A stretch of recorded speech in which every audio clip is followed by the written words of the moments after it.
Self-discipline can be a complex topic of conversation, but one thing is for sure, that proper self-discipline can help you to deal with stress in a more organized and more effective way. You may be wondering, how is that? Well, think about self-discipline and what is the purpose of self-discipline and what are the benefits associated with self-discipline. When we have proper self-discipline, and I don't mean something that is over the top, that is so strict that you can't even breathe for a moment. We're talking about reasonable yet effective self-discipline. It allows us to reach our goals. It allows us to be organized and get things done. And by the very nature of those things, it allows us to minimize or sometimes even eliminate and certainly better manage stress in general. So think about people who have no self-discipline for whatever reason. The reasons are not part of this particular conversation. So if somebody has no self-discipline or very little self-discipline in terms of, let's say, diet, for example, and so they eat anything and everything, maybe not the healthiest choices, maybe things that cause them to gain weight or cause them to not feel well. They can't really expect to have good results from that kind of lack of self-discipline and therefore that kind of diet. So what happens when you have no self-discipline in terms of diet, as it is in this example? Well, you probably gain weight. You're probably not feeling well. Maybe you even have some reactions to foods that maybe don't serve your body. Maybe you shouldn't be eating at all, or maybe eating in very small amounts at best. And when you encounter those not surprising results, you may be feeling anxious or stressed out, not understanding, why am I gaining weight? Why am I not feeling well?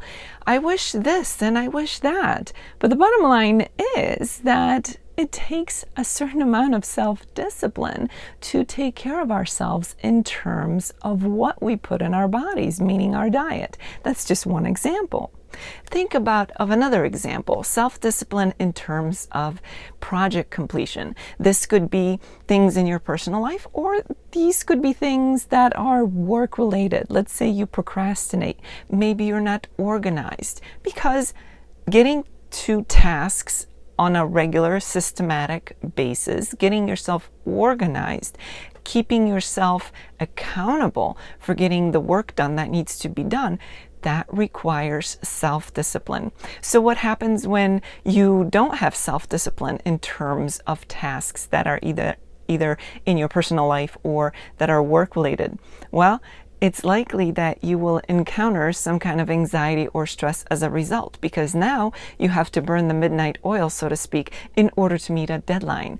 Or perhaps the fact that you're not making enough progress, or maybe no progress at all, on a specific project or task. Maybe that's eating at you, and it's in the back of your head, and it's constantly nagging at you. So what does that mean? That means that you are contributing to the amount of stress that you have in life. And friends, there are enough external sources of stress for all of us, which means that the idea of bringing on more stress by our own behaviors or lack of behaviors, whatever the case may be, as is the example with proper self-discipline, we are simply contributing to even more stress in our lives, because we are not investing the time and energy that self-discipline requires, but at the same time allows us to get things accomplished, get things done, get them off of our to-do list, get our goals accomplished, and not have that pending, nagging feeling that things aren't getting done, or maybe the guilt that comes with it, things that produce stress and anxiety. Now, at the beginning of this video, I cautioned against self-discipline that is over the top, because there is such a thing. Just as we can be too lax with ourselves and tell ourselves all kinds of excuses, we are very good at coming up with reasons and excuses of why we can skip going to the gym, or skip working on this project, or skip doing a certain task. We have 101 excuses, if not more.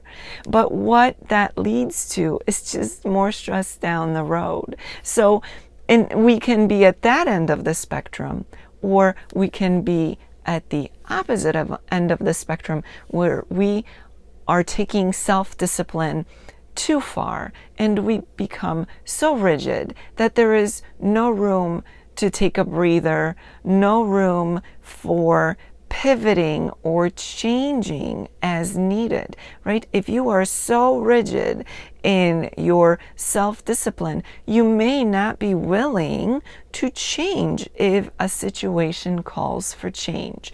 So let's say that you're so rigid in your self-discipline that you are unwilling to make a change on the spot or pivot on the spot, where in fact making that change or having that ability to pivot as needed would really benefit you. But instead, because your self-discipline is taken to such a harsh extent that it's preventing you from making changes or allowing you to go with the flow, being flexible, then in that situation, self-discipline could produce more anxiety and more stress. So we want to make sure that we take the time and effort to have the proper self-discipline in our lives, because self-discipline, after all, allows us to reach our goals, allows us to check off our to-do lists, allows us to keep things in check, get things done. But we can't have it be so strict and so stringent and so unmovable that it creates more stress in our lives. So we have to find that sweet spot. You can't be so lax that you have no self-discipline and then live the anxiety and stress that come about as a result, any more than you can be so harsh on yourself and be so extremely self-disciplined to the point where a lack of flexibility can bring an equal amount of stress and anxiety into your life. So keep in mind the importance of the proper amount of self-discipline, that sweet spot. You have to find what is right for you. You have to be able to push yourself and really do have self-discipline, but not be so harsh that it's detrimental to your experience, and not be so lax that it's useless. So remember, self-discipline is an important thing. Without self-discipline, we can't accomplish anything. Think back in your life. Think about all the times and all the things that required for you to have self-discipline. If you finished high school and have a high school diploma, you had to have a certain amount of self-discipline in order to meet whatever the requirements were in order for you to earn that diploma. If you are gainfully employed and receive a paycheck on a regular basis, there are things that require self-discipline on your part, where you're getting things done, you're getting tasks accomplished at work so that you continue to be employed by that particular employer. So there is definitely self-discipline there. If you go to the gym on a regular basis or work out on a regular basis, wherever your workouts take place, that takes a certain amount of self-discipline. If you have self-discipline in your approach to what you put in your body, in terms of your diet, maybe it's not so crazy stringent that it's not enjoyable to eat, but it's not so lax that you're eating all the things that are harming you and that aren't good for you. That happy middle requires a certain amount of self-discipline. So think about all the experiences in your life thus far where self-discipline came into play and allowed you to have a peaceful, reasonable, accomplished experience and a peaceful, reasonable, accomplished life in the long run. And as you move forward, remember that self-discipline is still going to be needed in all kinds of experiences and all kinds of things that you do and tasks that you accomplish and goals that you accomplish. So remember the importance of self-discipline. But now you can see self-discipline as it relates to stress. And having the proper amount of self-discipline is critical in order for us to reduce the amount of stress that we have in our lives and to better manage what comes at us in terms of stress and anxiety.